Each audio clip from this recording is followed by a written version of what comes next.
Welcome back, Durrick. Good to see you again. Let's see. You have now completed week 2, correct? Yes, yes, All week right. 2. So going into, so give us a recap on what week 2 looked like and how that was different than week 1. Okay, thank you, Mark. Um, Week 1 and week 2 were very much similar. The only difference really was that this last week being we started more of the heavy metal chelation, which is using IVs to start drawing those metals out and then flushing them out with coffee enemas and castor oil packs and supporting the ability of the system to remove those toxins from the body. So that was a noticeable difference. Everything else was still the same in terms of other IVs such as vitamin C for antioxidants and supporting the immune system and antibacterial, antiviral, and trying to get rid of parasites and stuff in the system. So a continuation on from week 1. The intensity of it went up a little bit. The hyperbaric chamber, I was under more pressure this week. They raise it as your body gets more tolerant. They raise the pressure to get more oxygen into your system. With your IVs, you start to get higher doses of the IVs. So just a ramping up of it and monitoring to see what your body's responding to those treatments. And I've been really good. The heavy metal chelation, the EDTA, that wore me out quite a bit. I just got very lethargic at the end of the day. But what's interesting is that that's one other treatment we did start this week is one called EVOX, which is around emotional processing. So that required me to go back through my family tree, and they've got a computer system that measures emotional biological responses. Your hands on a biomeasure monitoring device and your physiological responses to names of certain people in your family tree bring out a stress response. And so I went through my family tree back to my great grandparents and had an emotional response. And it gives you an order in terms of where you had the strongest emotional response. So I have quite a strong lineage down my female side of both sides of the family. I've had a lot of women problems in my life, I should say, jokingly. But it pulls out the indicators of stress in your lives and the physiological response to these people. And then you work through a process of understanding what is the emotions that are around that person with you, and then getting to a point where you can release those emotions. So I know I've done a lot of emotional work with a kinesiologist. I've done a lot of emotional release work with other practices such as sweat lodges and Reiki and various energy modalities. So it was interesting to sit in a doctor's clinic with this scientific-based machine which can help you assess what your emotional responses are physiologically with no subjectivity to it. It's pretty black and white what your body does. So I was able to work through a few people with that. It was interesting because it showed that one person I didn't realize had such a significant impact on my life, and yet they did, because their actions affected me in terms of how I responded with them, and were a catalyst to a lot of my responses later on in life in terms of how I interact with people, certainly on a close level. And so got to a point where I was able to release that, and a lot of that, to be open, was that I've always felt like I needed to do everything to help the person get over their own situation. But what it does is it takes a lot of effort from me and ignoring of my own situation and my needs to help somebody else get out of that situation. So a people pleaser or a rescuer, whatever you want to call it, an enabler, that was my mode of operation. So as soon as I let go of that need to help that person emotionally, it was just in my mind, I went, well, there's nothing else I can do in my mind to help this situation. So it is what it is. And I know for my own health, I have to be in a healthy state. My physiological stress response dropped right off and came within the parameters of them saying, well, that's a healthy response, and that's you've let go of the issues with that person. And it was really cool. It was a noticeable change physiologically. So that was the same day that I started the EDTA, the heavy metal detoxification, and so quite a strong day because the emotions take a lot out of us when we're releasing those and letting them go. So that was the big difference this week. I got into more of a routine with all my supplements because I've got 30 supplements that I have to take every day. So I started to get them in a higher dose, and I started to get more comfort around making sure I'm getting them in the right time. I've got one tablet I have to take every 4 hours, even through for 24-hour period. I'm taking them at 7 p.m., 11 p.m., 3 a.m. I have to wake up and take those supplements through the day Oh, and wow. night, and so it's pretty intensive. And then the other supplements I take, I have to up the dose as I get more familiar with them and the body can handle more. So quite intense. So that's just been ramping up there. So full on, really. And the revelation I had this week really was, which I might have mentioned to you earlier, was that um, so this whole 2 week period. So I've now been in the country since Thursday. What's that? The 20 something of March. So I've been here for now 16, 17 days. So outside of I'm now through the 2 week lockdown period, if you want to say the self isolation for the COVID-19.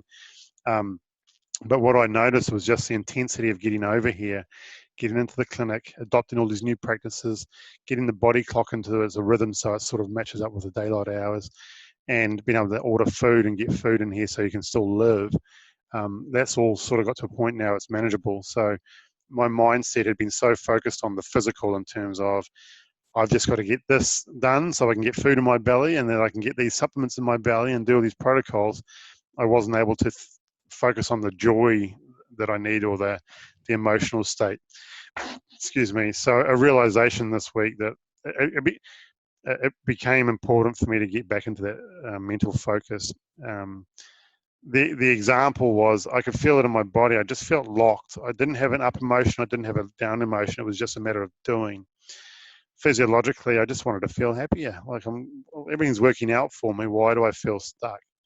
So embracing that awareness, and I bought 2 books from New Zealand, and one book was Dr. Bruce Lipton's The Honeymoon Effect, which is your mental emotional state and how your emotional state can affect your health. And that's one of the 2 books I brought. And so I pulled it out midweek and went, I've never read this book. Let's read it. I've had it for a couple of years, and just started reading it. And I started to remember all the cool things about how you interpret your life and the emotional state you put your mind into, how that can affect your health. So it was really cool to revisit that, to go, I remember how I used to feel 2 weeks before I got to America. I was all excited and happy and loving it, and got over here, new environment, got out of state, and go, I need to get back to that happy state. The key difference, which is important for me, and I want to share it, is that in the past, when I fell out of state or I did something wrong that I perceived to be wrong, I would emotionally abuse myself. I would berate myself and say, I should be doing this better. I should be doing that better. That's where I've got to get to, and give me all the reasons as to what I'm doing wrong. Whereas I didn't do that. I had an awareness that my emotional state wasn't as happy as I wanted it to be because of the sheer physicality of just getting to this country and doing stuff. But what I noticed was I didn't beat myself up about it. I went, there's a phase I'm going to go through. Okay, I'm not there yet, but don't let it be an emotional drain on me. Don't go through all that negative energy of beating yourself up and being hard on yourself, because that's not going to help. So I went through that phase of being in the physical. Now I'm at the state of going, actually, time to put my head above the parapet again and have a look around and see what I do want to create. And that just brought me so much joy, realizing that I don't have to go into this deep despair of abuse, self-abuse, because I didn't get to do something. There's a time and a place for everything. And my time for the last 2 weeks has been getting here, get into treatment. Now it's to stay on the treatment, intensify it, but keep on focusing on what it is, the intention that I want to be in, and what my emotional state is. So that was a big realization this week. Yeah. It sounds like there's a lot of synchronicity between the Bruce Lipton book and this process that you touched on earlier about revisiting your timeline and your family history. So I'm curious. When you were going through the family history and timeline, what were there things that surprised you in that you were having emotional reactions to things that you didn't think you would? Yeah. The emotional response is interesting to it because I've been back 5 generations with the kinesiologist, and now I went back 2 generations with this clinical work in the clinic that I go to. And what's interesting is just how these incidents come up, and you're not even aware of them and how they're playing out in your life. But you see how they infiltrate down through the family tree because of somebody's behavior in that moment. What I did find interesting was with this person that I've worked with primarily so far in my family tree, a lot of, and this is all me just visualizing and meditating on this thing and just allowing the emotions to come out without judgment. There was a lot of turmoil in this person's life before they even got to the point of having children. And Mm. but their actions, their behaviors were shaped by their life that they'd had, the emotional response to people in their lives. So the awareness became that, and this is that if I do something, it affects more than just me. So my interactions with other people can affect them through their family tree, especially my family. So if I was to have kids and I'm an abusive in nature, then I'm going to pass that down through my family tree, and the kids are going to carry that forward. So quite a nice realization from I guess, a scientific perspective. Some would disagree with that term, but the method we're going through is scientific based. What I like about that is it ties into a lot of traditional cultures that already know, and the one I think of is a North American culture. When you do something, it affects 7 generations before and 7 generations after, which I'm finding interesting because that's in direct contrast with how most of us live our lives, which is all around short-term gain. The whole economic model, economics, is based on a short-term profit. The short-term profit is often at the expense of our long-term health and well-being.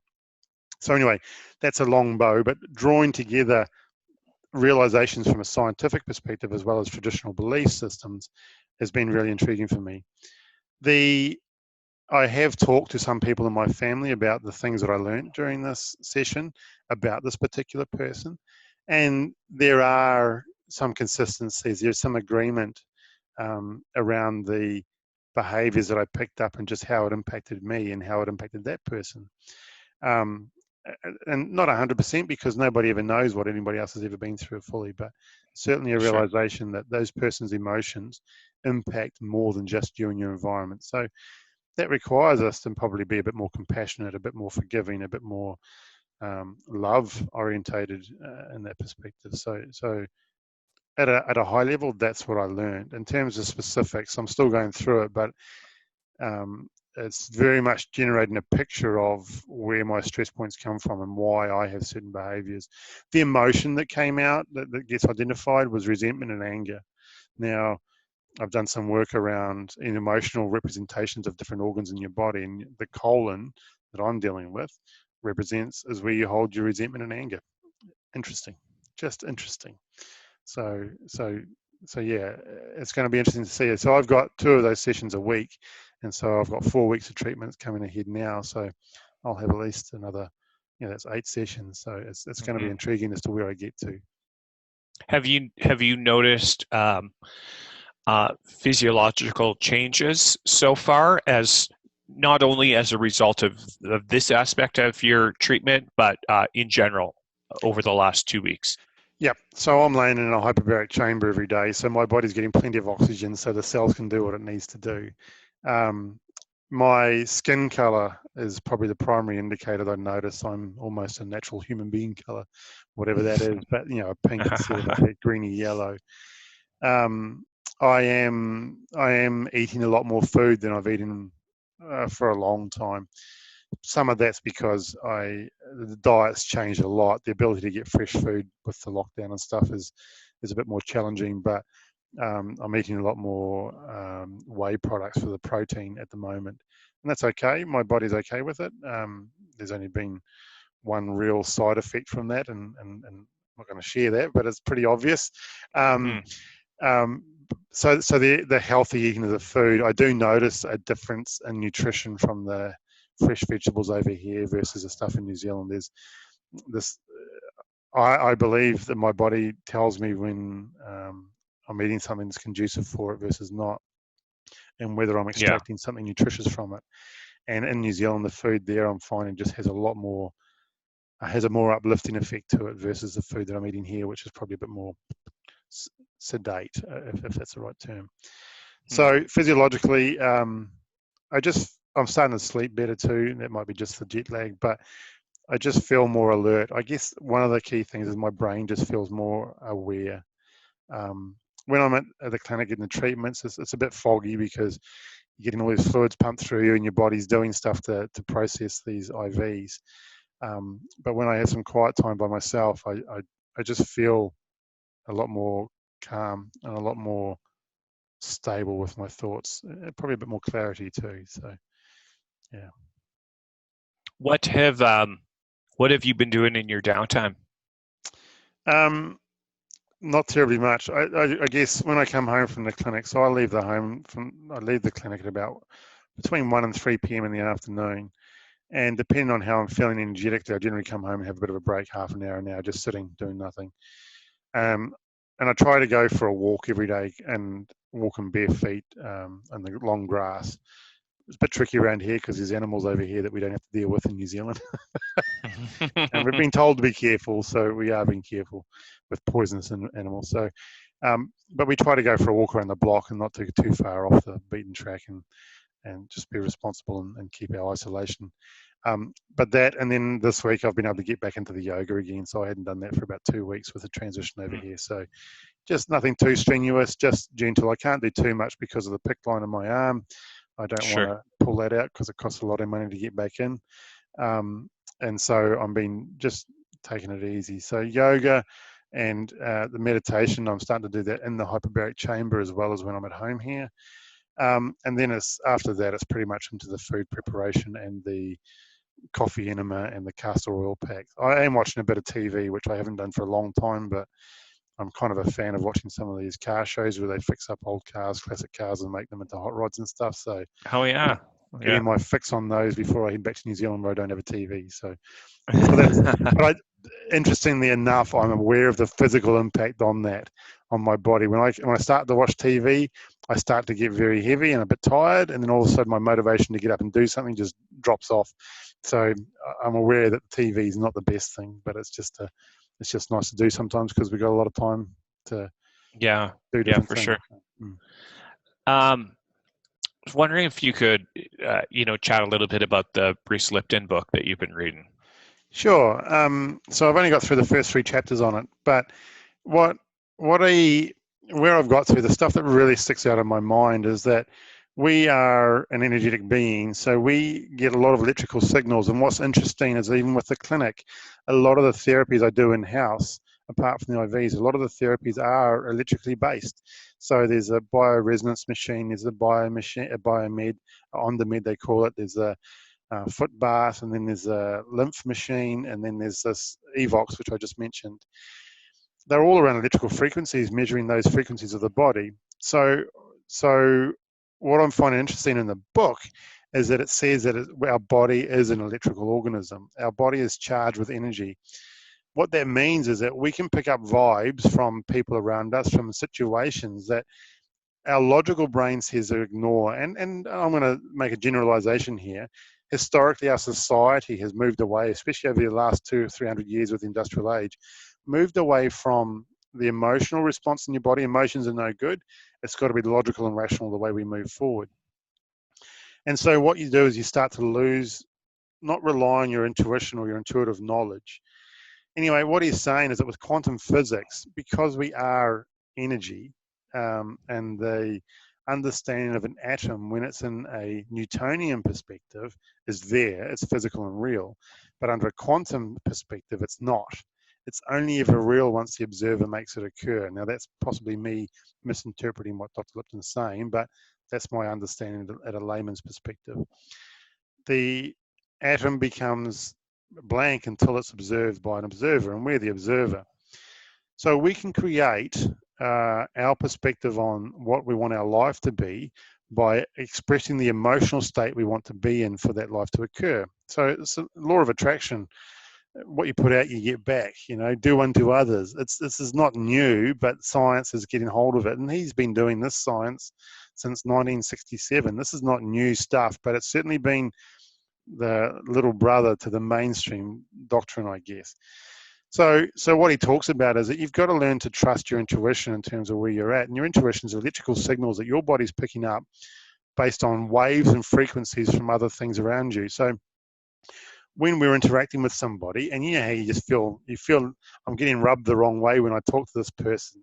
He's saying that's not an unrealistic perspective because you're not resonating at the same frequency as that person. So in order for you to feel comfortable, you resonate with people that resonate at the same level as you. So as you up your frequency in terms of how your emotional state wants to be, you'll start to find you rub the wrong way with other people because you're not energetically at the same level. What is it? It's constructive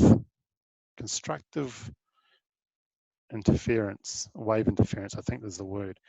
So he said, when you're in a situation that doesn't feel right for you, definitely take that on board and do something to make you feel like that is correct and coherent with you.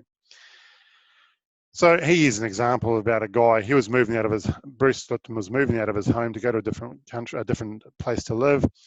And he had a neighbor that always rubbed him the wrong way. He never felt comfortable with him.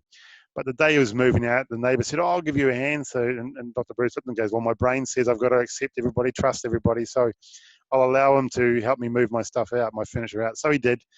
Anyway, he jumped with a suitcase onto an airplane to go to where he was going to go to, waiting for the moving van to turn up with all the shipped items. That guy that didn't trust, that rubbed him the wrong way, he went to the shipping company. As soon as it got to the shipping company, he says, "Oh, it's all cancelled, take it away."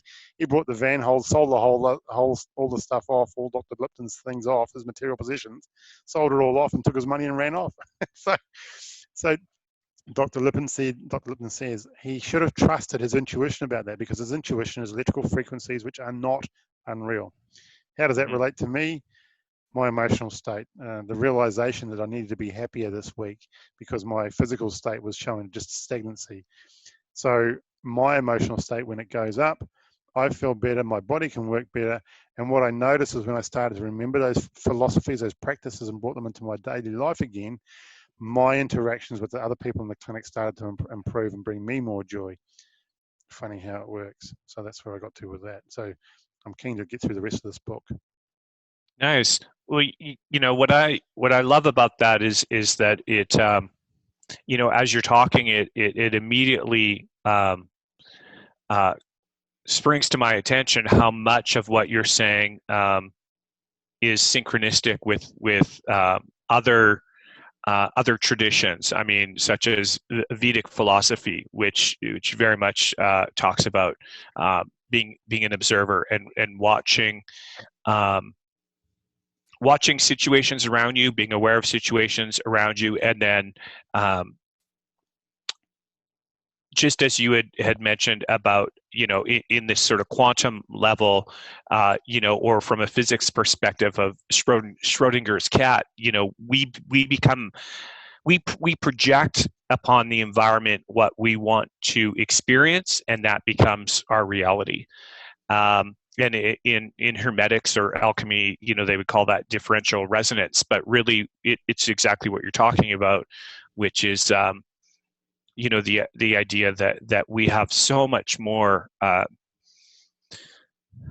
we have the ability to, I don't want to say control our environment, but certainly direct our perception of events by how we choose to respond to situations around us. And certainly on a health perspective, on a biological perspective, you know, it's pretty incredible to hear that coming from Dr. Lipton.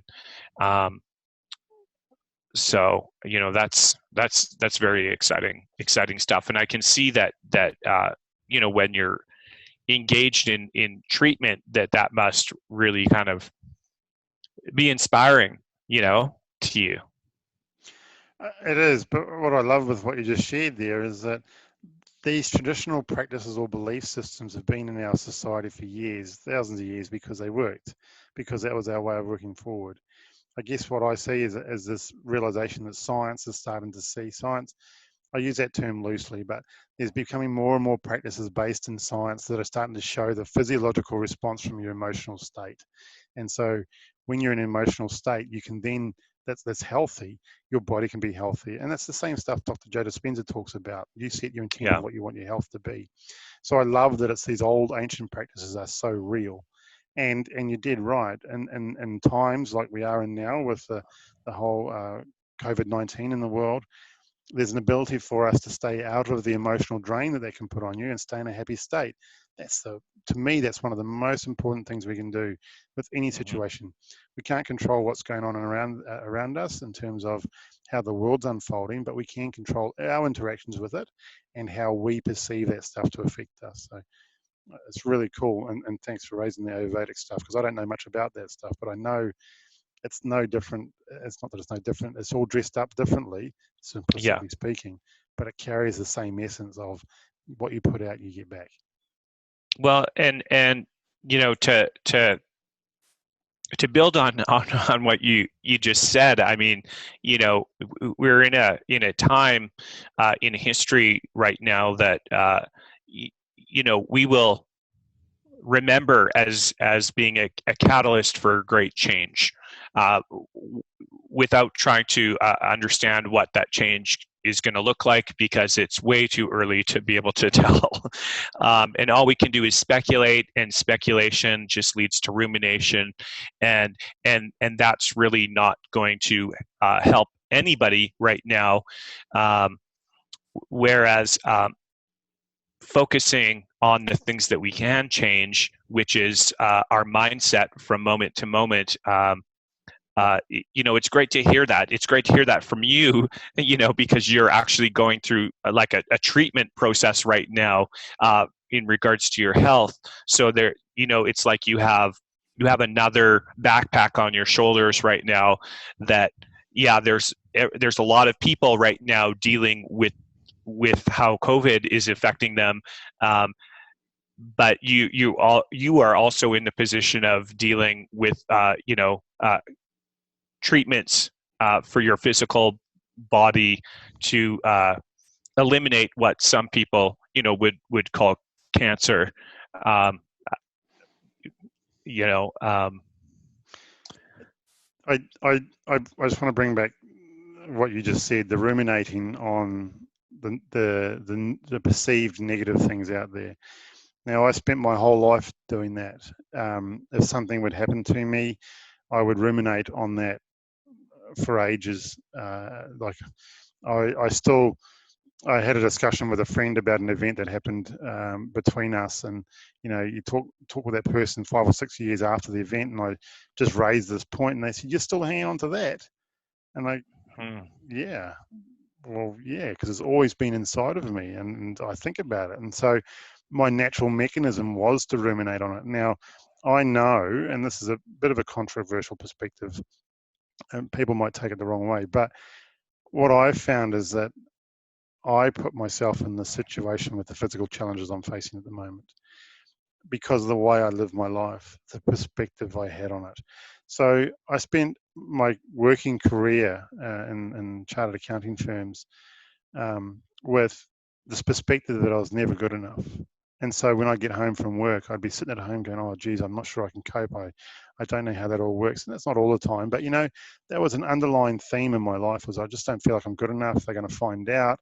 Oh my goodness, I made a mistake on that piece of paper. That means I'm bad. And it's all self-judgment, ruminating for hours and hours at the end of the day on something that happened 3 or 4 weeks ago, something that happened 3 or 4 years ago. So that was in a constant state. When I learned to let go of that and learned that there's nothing wrong with me in terms of I'm not a good or bad person, I am me in my physical expression. When I let go of that and started to appreciate me for who I am, the gratefulness that I have, the life that I've had, because it's been pretty amazing, and the awareness that my attitude about myself and the world around me is affecting my health. When I finally got hold of that, and that was only the 25th of December 2019, when I finally got hold of that and realized that the most powerful thing I have is self-love, my hmm. body started to improve. My health started to come back. I was happier. So even if I was to die tomorrow, my last 4 months have been the happiest of my life pretty much, because I'm able to see that I'm worthwhile to be here, and the world's amazing. It just gives so much to us. And so this need to stick in this ruminating thoughts, which you mentioned before about, well, this COVID means this, it means that. We don't know what it means yet because we don't have any information. It's still unclear. to rely on what everybody else is telling you doesn't make sense, because they don't know. They may be connected, but they don't really know, because this is new. It's new for humanity. And this whole wonderful change, and it can be wonderful if we make it. If humanity wants to step up and go, this is a wonderful change, then we've got the opportunity to create an amazing world, which we would never have had. So I've fallen victim to getting stuck in the whole COVID-19, the fear around it. I've done it. I did it for the week when I first got to America. I started, what does all this mean? How can I change this? What can I control? And by me realizing that I can't control anything, the only thing I can control is my emotional state and the way I respond to things, I started to get happier again. And yes, I know it's serious. Yes, I know people are dying, but I don't have to get stuck in that. So my conversations with people started to lift again when I started to get out of that emotional state of ruminating on things I can't control. Yeah, ruminating mind reveals itself, because it is always trying to solve a problem, often a problem that we're creating ourselves. So if you find yourself trying to solve an issue, A, that's ruminating mind, and then B, you need to say, look, it's so unlikely that I will actually be able to solve this problem. And even if I could, nobody really is going to care too much about my opinion in a sea full of opinions. So wouldn't it be more beneficial to direct my attention towards self-love, towards things that I actually can change, which is reinforcing my ability to direct my attention towards things that are supporting my ideal state? That's, what you said, that is absolutely the kind of stance that I take on this. Ruminating mind will create a shift in our emotions. If you're sitting there thinking about a lot of things that are causing anxiety and stress, that's going to manifest in the body. And like you said, it's way too early to think that anybody has any legitimate information. So spending time thinking and ruminating about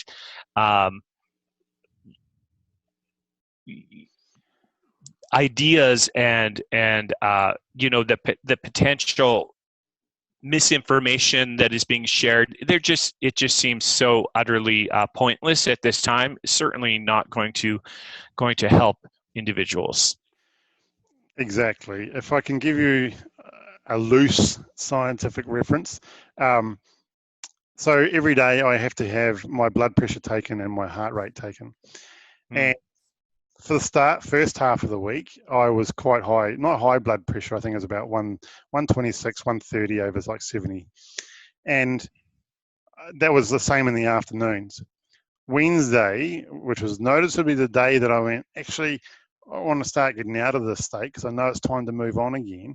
And I started to read Dr. Lipton's book, that I started to get that emotional happiness.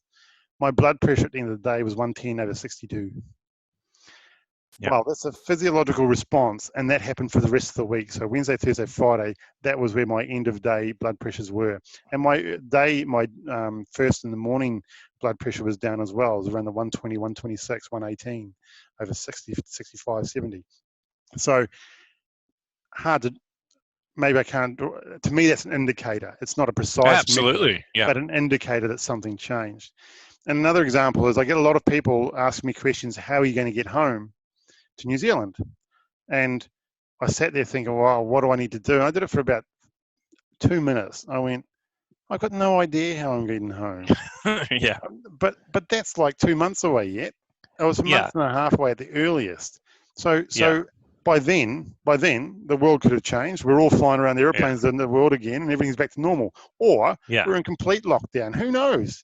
So I don't know until I get to that point. So that need to sit and ruminate on it, it'll be all right. Something will work out. They can't just lock the whole world down and say nobody's moving anywhere because I belong somewhere else. So what my anxiety or need to just solve that right now is unwarranted. It's just irrelevant. Absolutely. It's a waste of effort. Yeah.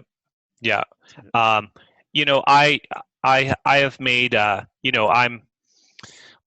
made a goal over the last few weeks to not check or read any news during the weekend.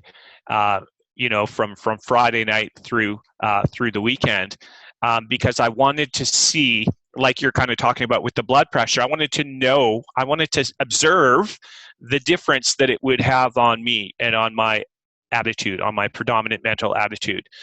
So I think there's a lot of things that people can do.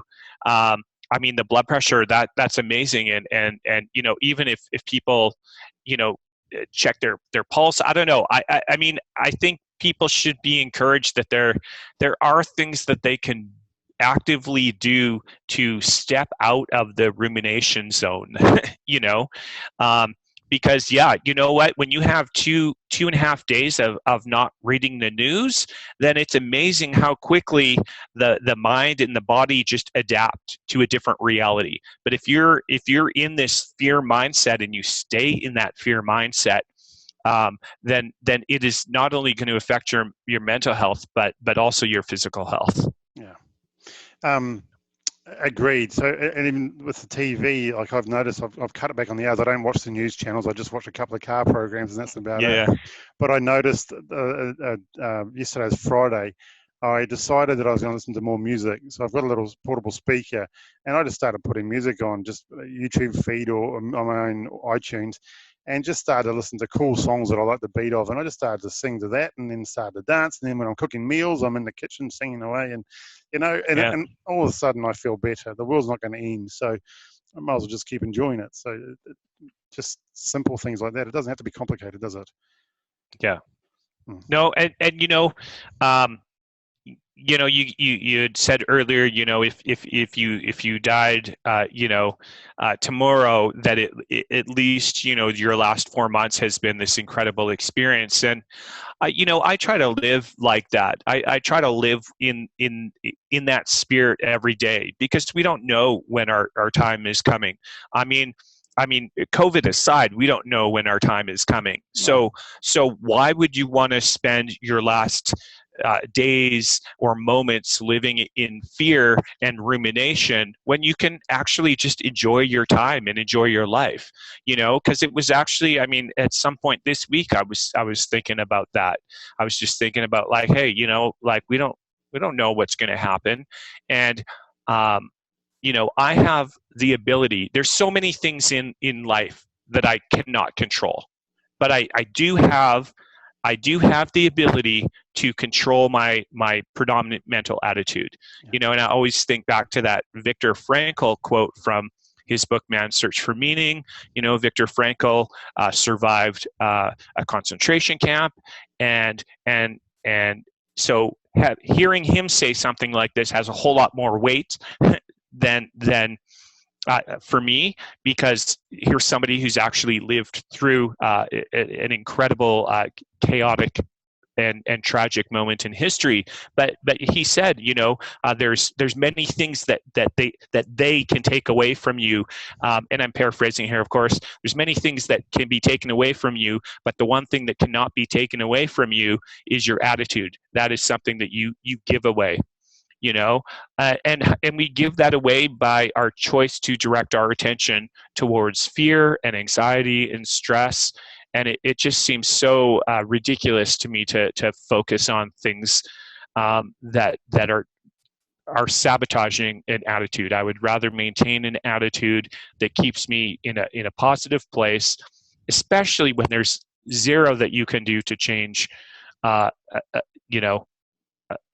situation. Yeah. Yep. So, yeah. Well, any final thoughts for this week? Just be happy. That's been my goal for the last few days. Is just to get back into that state of happiness, of joy, and experiencing the joy in life.